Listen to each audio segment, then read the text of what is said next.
Hello everyone, कैसे हैं आप सब लोग। आप सभी लोगों का हमारे नई वीडियो में बहुत बहुत स्वागत है। आज हम बात करने वाले ओटी डिपार्टमेंट के बारे में कि एक्चुअली ओटी डिपार्टमेंट में कौन कौन से रिकॉर्ड अवेलेबल होते हैं और यदि आपके पास में अवेलेबल नहीं है तो आपको ये रजिस्टर बना के रख लेने हैं। तो सबसे पहले हम बात करते हैं, हमारा पहला है ओटी रजिस्टर। ये हमारा मेन रजिस्टर होता है। जब भी कोई पेशेंट आपकी ओटी डिपार्टमेंट में आता है तो उसकी पूरी डिटेल आपको इस रजिस्टर में लिखनी होती है। ओके।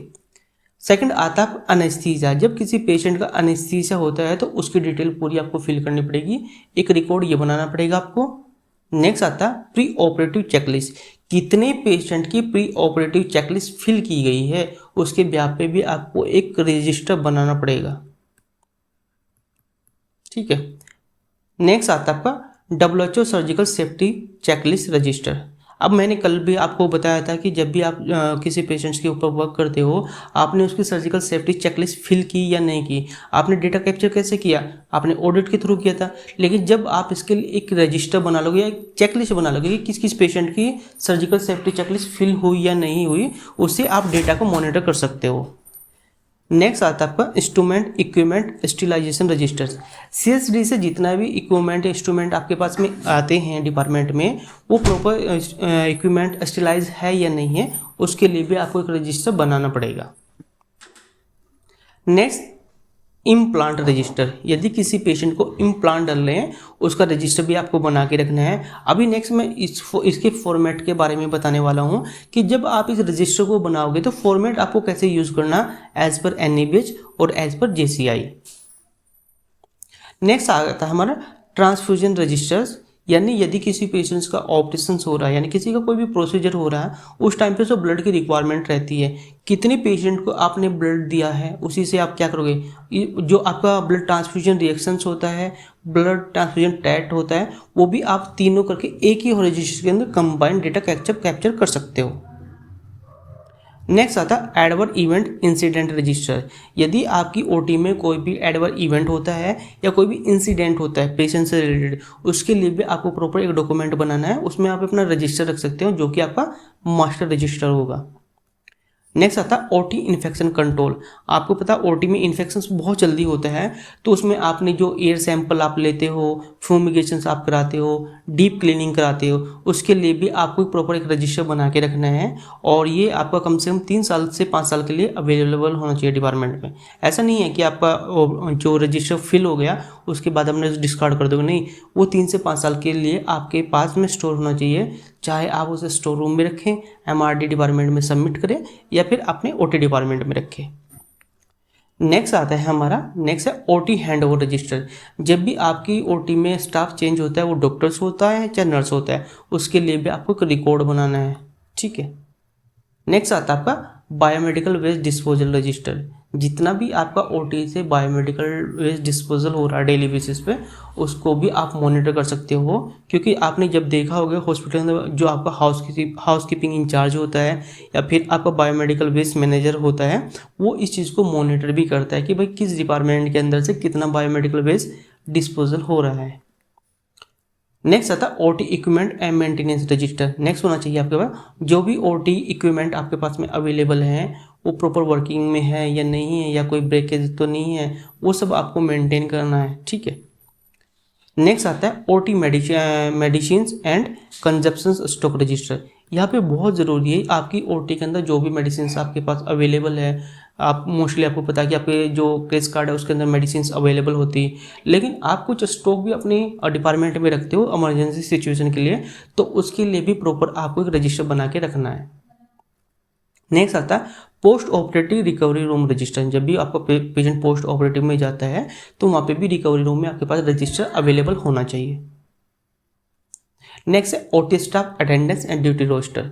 मोस्टली क्या करते हैं, अब जो चेकलिस्ट चल रही हैं ड्यूटी रोस्टर के लिए, यदि आपके पास ड्यूटी रोस्टर के लिए चेकलिस्ट है तो आप यहाँ पे एक फाइल बना के रख सकते हो। और यदि आपके पास में चेकलिस्ट नहीं है तो आप रजिस्टर के अंदर भी अपनी अटेंडेंस लगा सकते हो। उसमें भी क्या होता है, उससे आपको दोनों इन्फॉर्मेशन मिल जाती है कि भाई मंथली रोस्टर मेरा क्या है, किस दिन मेरी ड्यूटी है, किस दिन नहीं है, वो भी आपको फॉर्मेट बना के रखना है। आपके पास में चेकलिस्ट अवेलेबल हो या रजिस्टर हो, ये होना जरूरी है, लेकिन दोनों में से एक ना एक होना चाहिए, क्योंकि जब भी आपकी इंस्पेक्शन हो गया निवेश की, उस टाइम पे इन चीज़ों को देखा जाता है।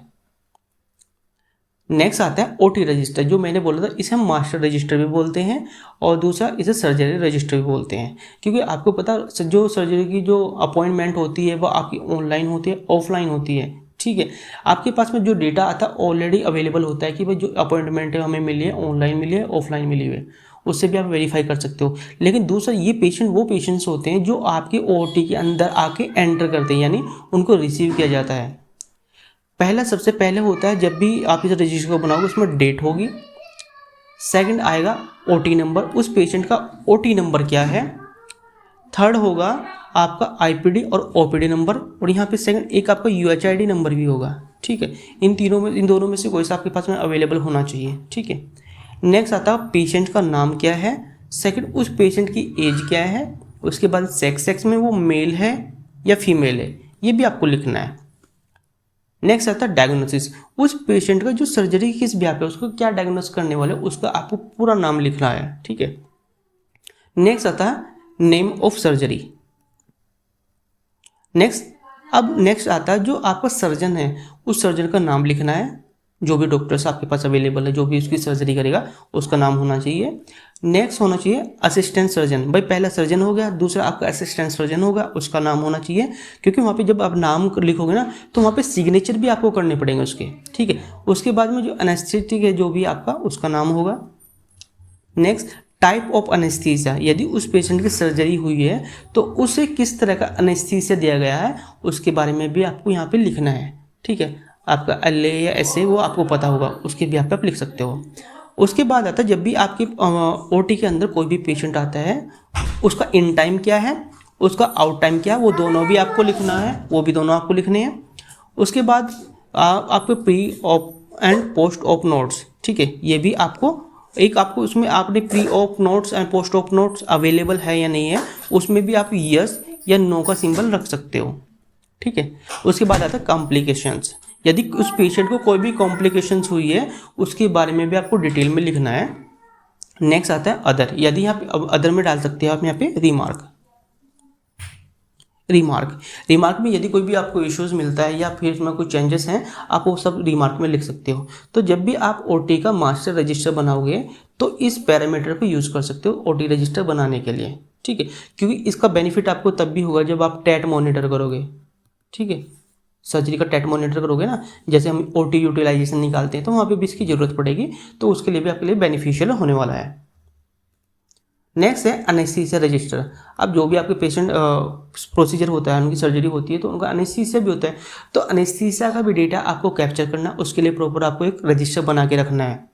उस रजिस्टर में भी क्या आपका सबसे पहले डेट हो गया, सेकंड पेशेंट का डिटेल होगी, उसमें पेशेंट का नाम होगा, एज होगा, सेक्स होगा और यूएचआईडी नंबर, ये सब चीज़ें उसमें मेंशन होनी चाहिए। नेक्स्ट आता है सर्जरी, यानी उस सर्जरी नेम, यानी उस पेशेंट की कौन सी सर्जरी होने वाली है। नेक्स्ट एएसजी ग्रेडिंग सिस्टम, आपको ऑलरेडी पता है इसके बारे में, ये आपको यूज़ करना है। फिर इसके बाद में मैंने ऑलरेडी बताया टाइप ऑफ अनेस्थीसिया, उस पेशेंट का कौन सा अनेस्थीसिया हो रहा है, जीए हो रहा है, एसए हो रहा है, एलए हो रहा है, ये आपको उस पर टिक कर देना है, क्योंकि जब आप इसे हेडर में तो ये लिखोगे, लेकिन जब आपके जो कॉलम में तो 1 सेलेक्ट करोगे ना, जो यदि 1 होगा इसमें तो वो आपको सेलेक्ट करना होगा। नेक्स्ट ड्रग यूज डोसेज, अब उस पेशेंट को कौन सी ड्रग दी गई है और कितनी डोज में दी गई वो भी आपको लिखना है। नेक्स्ट अनेस्थीसिया का नाम लिखना, जो भी आपका एनेस्थेटिक है उसका नाम लिखना है। इंट्रा ऑफ मॉनिटरिंग, उसके बाद में जो भी उसके वाइटल्स है, सपोज करो उसकी पल्स होगी, उसका ब्लड प्रेशर हो गया, SpO2 हो गया, उसका टेम्परेचर हो गया, ये सब भी आपको लिखना पड़ेगा। नेक्स्ट कॉम्प्लिकेशन, यदि कोई कॉम्प्लिकेशन है उसके बारे में लिख दो। उसके बाद रिकवरी स्टेटस, पेशेंट का रिकवरी स्टेटस क्या है, यस और नो में वो भी कर सकते हो। और उसके बाद में अगर आपको प्रॉब्लम लगती है तो आप एक यहाँ पे रिमार्क का कॉलम भी ऐड कर सकते हो, जिससे कि आपको इन्फॉर्मेशन मिल जाता है। हाँ, दूसरा ये भी है, जो भी फॉर्मेट में आपको बता रहा है, कभी कभी जब आप किसी ऑर्गेनाइजेशन में जाओगे वहाँ पे चेंजेस मिल सकता है ये आपको, क्योंकि ऑर्गेनाइजेशन क्या होता है अपनी पॉलिसी के बिहाफ पे ही अपने फॉर्मेट को डिसाइड करता है। लेकिन हाँ, जो रजिस्टर है, रजिस्टर यही जरूरत पड़ेगी जो मैं आपको बता रहा हूँ, इससे अलग कुछ नहीं होगा। नेक्स्ट है प्री ऑपरेटिव चेकलिस्ट, ये आपने ऑलरेडी अपने फॉर्म के अंदर भी लगी, जब भी आपने सर्जरी की जो फाइल देखी होगी उसके अंदर प्री ऑपरेटिव और पोस्ट ऑपरेटिव और SSI तीनों चेकलिस्ट आपको अवेलेबल मिलती हैं। ठीक है, अब प्री ऑपरेटिव चेकलिस्ट रजिस्टर जब बनाते हो उसमें सबसे पहले आता है पेशेंट का नाम, सेकंड UHID नंबर, उसके बाद आता है कंसेंट टेकन, भाई आपने उस पेशेंट का कंसेंट लिया या नहीं लिया, तो यहाँ पे आपको यस और नो लिखना है। फिर तो साइट मार्किंग डन। देखो साइट मार्किंग बहुत इंपॉर्टेंट है, इसके लिए आपको हमने ऑलरेडी बताया कि जब भी आप किसी पेशेंट की साइट मार्किंग करते हैं तो आप IPSG कॉल के बिहाफ पे करते हो, तो ये आपको उसमें ऐड करना कि उसकी साइट मार्किंग हुई या नहीं हुई, यस और नो, ठीक है। फिर प्री ऑप इन्वेस्टिगेशन चेकलिस्ट, जो प्री ऑप इन्वेस्टिगेशन चेकलिस्ट है वो उसमें अवेलेबल है या नहीं है वो आपको देखना है। उसके बाद प्री ऑप ऑर्डर गिवन, यानी डॉक्टर से जो भी ऑर्डर्स दिए पहले से वो ऑलरेडी अवेलेबल है या नहीं है। Patient prepare fasting check catheter, उसके बाद verify by nurse and doctors. तो ये चीज़ें क्या होती है, इसका एक बेनिफिट और होने वाला है, जब भी आप प्री ऑपरेटिव के ऑडिट करोगे, ऑडिट के लिए भी आपको पूरा डेटा यहाँ से भी मिल जाएगा, और दूसरा जो आपकी पेशेंट की फाइल है उससे भी आपको डेटा मिल जाएगा एनालिसिस करने के लिए कि भाई हमारे हॉस्पिटल के अंदर proper pre operative checklist use हो रही है नहीं हो रही है, क्योंकि जो आपका रजिस्टर हो तो आपका लॉन्ग टाइम के लिए रहेगा, आप उसे एनालिसिस भी कर सकते हो कि आप इंप्रूवमेंट के लिए कौन कौन से प्रोटोकॉल फॉलो कर रहे हो।